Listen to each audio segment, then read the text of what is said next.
wabarakatuh.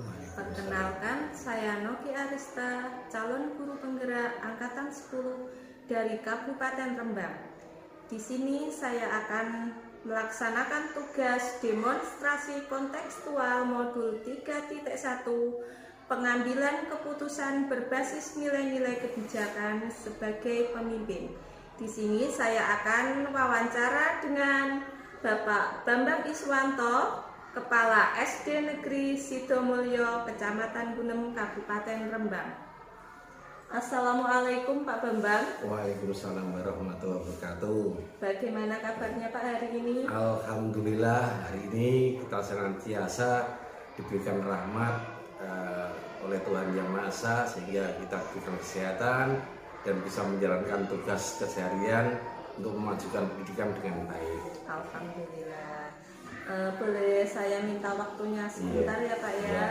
Di sini saya akan mewawancarai Bapak untuk pengambilan keputusan berbasis nilai-nilai kebajikan sebagai seorang pemimpin. Apakah selama ini di sekolah Bapak ini pernah ada kasus-kasus mengenai dilema etika, Pak? Iya. Terima kasih. Kalau masalah kasus-kasus dilema etika itu pasti ada. Iya. Ya, yaitu satu contoh, suatu kasus di mana peserta didik di sekolah ini banyak yang belum mencapai KKTP, sementara jika nilai tersebut ditulis dalam rapor apa adanya, maka dikhawatirkan akan terdampak pada nilai, maka akan berdampak pada karir peserta didik tersebut, di mana di masa yang akan datang, serta akan banyak murid yang tidak naik kelas. Ya, maka saya mengambil keputusan supaya Bapak Ibu Guru SD Sidomulyo mengadakan remedi atau pengayaan sebelum menginput nilai-nilai itu di dalam raport, ya, sehingga nanti murid bisa memperbaiki nilainya dan dapat memenuhi kriteria kenaikan kelas.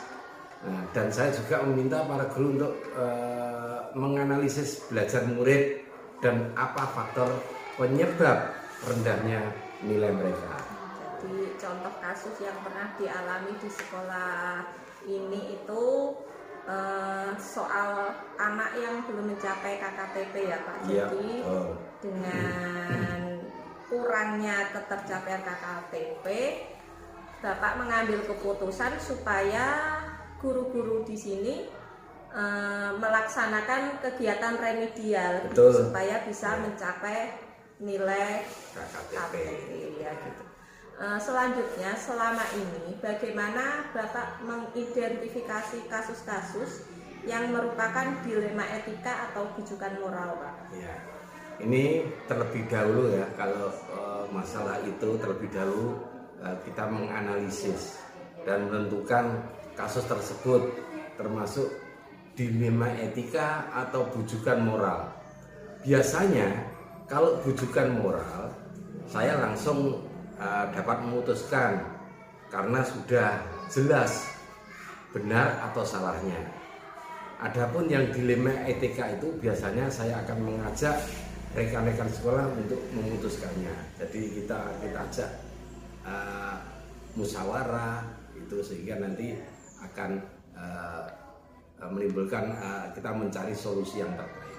Terima kasih Pak. Selanjutnya, selama ini bagaimana Bapak menjalankan pengambilan keputusan di sekolah ini, terutama untuk kasus-kasus dua kepentingan yang benar-benar sama dan benar-benar mengandung nilai kebajikan, Pak? Iya, itu saya akan mengedepankan nilai-nilai ya, yang mengandung kebijakan agar tidak banyak pilihan, ya, banyak pihak yang merasa dirugikan.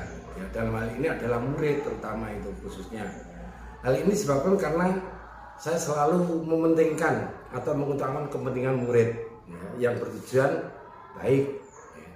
Ya. Saya juga memikirkan dampak positif dan negatif yang akan terjadi terhadap keputusan yang saya ambil ini. Melihat kepentingan murid yang utama ya Pak ya. Iya. Selanjutnya langkah-langkah atau prosedur apa yang biasa Bapak lakukan selama ini? Nah, langkah-langkah yang nanti yang biasa kita ambil yaitu yang pertama tentu kita harus mengidentifikasi masalah itu. Kita identifikasi dan terus selanjutnya kita mengumpulkan fakta-fakta. Itu penting. Iya. Dan juga mengkonfirmasi kemudian memvalidasi data-data dan menentukan siapa saja yang terlibat dalam mengambil keputusan ya, agar keputusan tersebut nantinya berdampak pada terciptanya lingkungan yang positif, kondusif, aman dan nyaman. Ini semua untuk kemajuan pendidikan di sekolah kita. Terima kasih Pak. Selanjutnya, hal-hal apa saja yang selama ini Bapak anggap efektif dalam pengambilan keputusan kasus-kasus dilema etika? Nah, ini untuk yang saya anggap efektif dalam pengambilan keputusan itu, yaitu dari dilema etika ini adalah berkolaborasi dengan rekan sejawat, Bapak Ibu guru dan staf, komite sekolah serta wali murid. Sebelumnya harus koordinasi dulu. Betul. Ya Pak Iya. ya. Selanjutnya, hal-hal apa saja yang selama ini merupakan tantangan dalam pengambilan keputusan pada kasus tersebut, Pak? Nah, tantangan yang kita hadapi dalam mengambil keputusan dilema etika yaitu bagaimana saya dapat meyakinkan pihak lain ya bahwa keputusan yang saya ambil sudah berdasarkan langkah-langkah yang tepat sehingga keputusan ini bisa diterima oleh semua pihak ya. Kemudian kita mensosialisasikan hasil keputusan kepada pihak lain agar lebih jelas dan paham serta transparan. Namun memang keputusan apapun pasti akan ada kontra ya, kontra atau tidak melaksanakan keputusan. Nah, keputusan saya tersebut ya, jadi mungkin selalu ada kontra, tidak cocok antara satu sama lain dengan keputusan yang saya ambil. Nah, kepada orang yang seperti ini saya harus bersabar dan harus punya jiwa besar mencoba memanggil pendekatan, terus kita berdiskusi dari hati ke hati agar orang tersebut dapat memahami dengan baik sehingga ini di kemudian hari kasus dilema etika ini merupakan kasus yang relatif kebenarannya sehingga bisa diterima. Jadi sebelum mengambil keputusan kita harus sosialisasi dulu ya Pak ya. Kadang kan ada orang yang pro, ada yang kontra begitu. Bagaimana kita bisa mengatasi kasus tersebut, kebenarannya bagaimana. Untuk selanjutnya ya Pak, apakah Bapak memiliki sebuah jadwal tertentu untuk menyelesaikan kasus-kasus dilema etika? Mungkin bisa tempat atau mungkin jadwal bagaimana menyelesaikannya, bentuk dan prosedurnya seperti apa yang Bapak jalankan? Yang jelas tetap kita memiliki target. Iya. Kalau tidak kita memiliki target atau batas waktu itu nanti akan berlarut-larut ya. Nah, target dalam menyelesaikan keputusan dilema etika ini tergantung pada kasusnya. Itu termasuk ringan atau sedang atau berat. Kalau yang ringan-ringan saja itu biasanya kita punya waktu kita target 2-3 hari itu sudah selesai. Untuk kasus yang berat karena butuh data, fakta dan lain sebagainya yang lengkap ya dalam mengambil keputusan itu saya juga punya target waktu biasanya lebih agak lama, misalnya 3-5 hari untuk menyelesaikan dan memutuskan kasus tersebut. Namun saya akan mengambil keputusan dengan berkolaborasi dengan Bapak Ibu guru yang ada sehingga nanti itu bisa terselesaikan dengan baik. Gitu. Terima kasih Pak. Selanjutnya, adakah faktor-faktor yang selama ini mempermudah atau membantu Bapak dalam mengambil keputusan kasus dilema etika tersebut, Pak? Ya, tentu faktor-faktor itu ada faktor yang ini contoh yang membantu kita dalam mengambil satu keputusan, yaitu kalau di sekolah kita ini ya Bapak Ibu para guru dan juga staf sekolah ya, dalam ini meskipun dengan penjaga pun sama ya, dan juga yang utama kita juga di samping para staf guru, kita juga dalam mengambil keputusan itu biasanya selalu dengan mengajak komite sekolah dan juga wali murid ya. Dan tentunya saya akan selalu berkoordinasi dengan atasan saya ya, seperti Bapak pengawas atau kalau ini ya Bapak Korwil gitu. Oh iya, terima kasih Pak. Jadi apapun itu yang terjadi kita harus berkoordinasi ya Pak dengan semua pihak yang terkait ya. Selanjutnya untuk yang terakhir, dari semua hal yang telah Bapak sampaikan, pembelajaran apa yang Bapak petik dari pengalaman Bapak dalam mengambil keputusan kasus dilema etika tersebut, Pak? Tentunya itu pembelajaran yang dapat kita ambil itu banyak sekali ya. Dalam mengambil keputusan harus menempatkan diri kita ya, dari berbagai posisi ya. Harus memiliki empati yang tinggi, tentunya selalu berpikir jernih, sabar, dan penuh dengan tanggung jawab. Karena hal ini itu menyangkut orang lain ya, yang nantinya akan berdampak dari keputusan yang telah saya buat ini.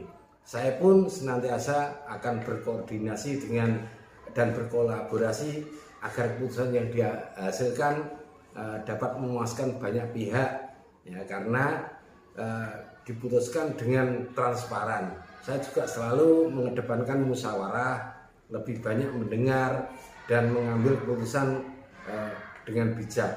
Analisa objektif yang terpenting adalah tidak ada peraturan yang dilanggar dalam pengambilan keputusan tersebut. Baik, terima kasih Pak. Apapun yang terjadi, jika ada kasus dilema etika, kita harus berkoordinasi atau berkolaborasi dalam mengambil keputusan dengan semua pihak tentunya. Pihak yang terkait. Terima kasih Pak atas wawancara hari ini. Terima kasih waktunya. Wassalamualaikum warahmatullahi wabarakatuh. Waalaikumsalam warahmatullahi wabarakatuh.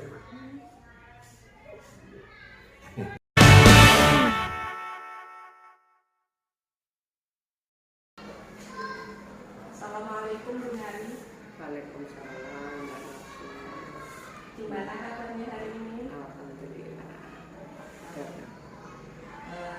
Saya minta waktunya sebentar ya Bu. Hari ini saya akan mengadakan wawancara tentang kasus dilema etika yang pernah Ibu alami. Di sini untuk memenuhi tugas demonstrasi kontekstual modul 3.1 Guru Penggerak Angkatan 10. Untuk yang pertama ini saya ingin menanyakan apakah di sekolah Ibu atau Ibu pernah mengalami kasus dilema etika, bisa diceritakan sedikit ya Bu ya? Ya, jadi kepala sekolah saya kan sudah lama ya Mbak ya, jadi tentu saja sering mengalami itu. Bisa diceritakan sedikit Bu, seperti apa kasus yang pernah dialami, salah satunya seperti apa? Ya kasusnya, contohnya ya, itu ketika ada guru mengusulkan kegiatan sesuatu begitu, kemudian ya usulnya bagus begitu ya, tapi setelah dirapatkan itu ada kendala karena sebagian guru tidak setuju dengan usul itu, dan juga alasannya juga masuk akal ya, mungkin karena dana, karena waktu gitu. Akhirnya ya itu dilema, mau yang bagaimana ya, kita itu mau ikut yang punya ide atau yang menolak gitu. Itu yang kadang-kadang kita harus bijak dalam menentukan keputusan akhir itu dalamnya. Terus selama ini bagaimana Ibu dapat mengidentifikasi kasus-kasus dilema etika atau rujukan moral yang terjadi di sekolah ini? Ya, ini pertama kita kan mengidentifikasi kasusnya dulu gitu ya, pada rekan guru di sekolah ya. Terus kemudian setelah diidentifikasi kita kenali dulu permasalahan itu apa, permasalahan yang terjadi itu apa, kemudian bukti-buktinya kita kumpulkan, kemudian dari hasil bukti-bukti itu kita analisis permasalahan tadi, kita analisis kondisinya seperti apa, kemudian mengapa masalah itu bisa terjadi, kemudian itu pokoknya bukti-bukti di lapangan itu sangat penting, Mbak. Ya. Berarti mengumpulkan bukti-bukti terlebih dahulu ya Bu ya. Terus selama ini bagaimana Ibu menjalankan pengambilan keputusan di sekolah itu, terutama untuk kasus-kasus di mana ada dua kepentingan itu yang sama benar atau sama-sama mengandung nilai kebajikan? Ya, seperti yang saya ceritakan tadi, ketika ada dua pihak yang mempunyai pendapat yang berbeda tapi benar semua ya. Kalau kita itu kan juga bingung gitu ya. Ya kita seharusnya seobjektif mungkin, jangan sampai nanti ada satu pihak yang merasa dirugikan karena keputusan kita. Yang jelas ya kita tidak mungkin akan, kalau bisa ya kita dua-duanya kita laksanakan gitu ya. Tetapi kan tidak mungkin itu. Jadi pokoknya kita berusaha agar satu pihak bisa menerima keputusan yang kita ambil. Jadi tidak ada unsur memihak lah. Terus selanjutnya langkah-langkah atau prosedur apa yang biasa Ibu lakukan selama ini? Ya, yang pertama yaitu tadi melihat kasusnya dulu ya Mbak ya, seperti apa gitu. Kemudian dari rekan-rekan guru siapa yang bermasalah, kita identifikasi dulu. Kemudian latar belakangnya apa masalah itu tadi, karena kita tahu kasusnya jelas kita harus tahu latar belakang permasalahannya itu. Kemudian kita analisa, kemudian kita kondisikan biar tidak saling menyakiti tadi ya, tidak. Kemudian kita kumpulkan ya, kita mengumpulkan siapa yang bermasalah, kita bicarakan ya, kita menjadi fasilitator lah sebagai kepala sekolah agar semua pihak itu bisa menerima. Untuk pertanyaan selanjutnya, hal-hal apa saja yang selama ini Ibu anggap efektif dalam pengambilan keputusan pada kasus-kasus dilema etika tersebut? Kalau menurut saya ya, berdasarkan pengalaman itu, seberat apapun permasalahan itu di antara guru itu, kalau masih ada komunikasi itu akan terselesaikan. Jadi menurut saya yang paling efektif ya komunikasi. Komunikasi itu penting ya. Terus hal-hal apa saja yang selama ini merupakan tantangan dalam pengambilan keputusan pada kasus-kasus dilema etika yang terjadi? Tantangannya tadi apakah kita bisa objektif atau tidak. Kita dalam mengambil keputusan bisa objektif tidak, itu tantangan terberat karena bagaimanapun manusia itu kadang yang subjektivitasnya masih ada gitu. Tapi tetap kita harus berusaha, harus belajar bahwa bagaimana kita dituakan itu bisa kepada semua guru-guru kita tetap objektif. Itu yang menjadi tantangan terberat. Untuk selanjutnya, apakah itu memiliki sebuah jadwal tertentu dalam sebuah penyelesaian kasus dilema etika? Apakah itu langsung menyelesaikan di tempat atau membuat jadwal terlebih dahulu untuk menyelesaikannya? Bentuk dan prosedurnya itu seperti apa? Bisa Ibu jelaskan? Kalau saya, kalau terjadwal, terstruktur gitu ya tidak ya. Tapi tidak bisa kita menyelesaikan dalam waktu saat itu, ada masalah saat itu tidak. Kecuali hanya masalah-masalah yang tidak urgent gitu ya. Tapi kalau masalahnya memang perlu itu tadi, harus menganalisa dulu permasalahannya itu apa, penyebabnya apa. Itu ya butuh waktu ya, kita harus menjadwalkan walaupun tidak secara resmi gitu ya, tapi kita tetap ada jadwal kapan kita, tapi secepat mungkin bahwa itu tidak akan tertunda-tunda. Kalau kita nyusun jadwal sampai ada masalah, kita nyusun jadwal sampai 1 bulan malah tidak terselesaikan gitu ya. tapi ada tahapan-tahapan yang tetap berarti melalui tahapan-tahapan gitu ya Bu ya.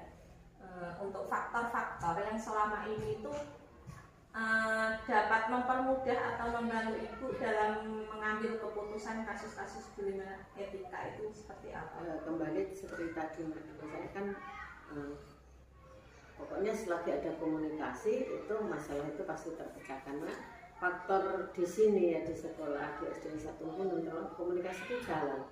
Jadi saya itu dapat dukungannya yaitu akhirnya dari guru, dari komite, dari wali murid itu kan komunikasi jalan, akhirnya mereka itu yang menjadi faktor pendukung saya. Faktor pendukungnya dari semua pihak, bisa dari rekan guru, komite, wali murid dan masyarakat itu. Dan yang terakhir nih ya Bu, dari semua hal yang telah Ibu sampaikan, pembelajaran apa yang dapat dipetik dari pengalaman pengambilan keputusan dilema etika tersebut? Pembelajaran yang berdasarkan pengalaman ya Mbak yang saya ambil yang pertama sebagai kepala sekolah, jangan sampai komunikasi antar guru, antar orang tua, komite dan siswa itu macet. Jadi kita memastikan bahwa komunikasi itu jalan. Gitu. Jadi itu tugas saya penting. Yang paling penting ya, jalin komunikasi seperti itu ya Bu ya. Terima kasih Bu, demikian wawancara saya hari ini. Semoga bisa bermanfaat. Terima kasih atas waktunya. Assalamualaikum warahmatullahi wabarakatuh. Waalaikumsalam warahmatullahi wabarakatuh. Terima kasih Mbak.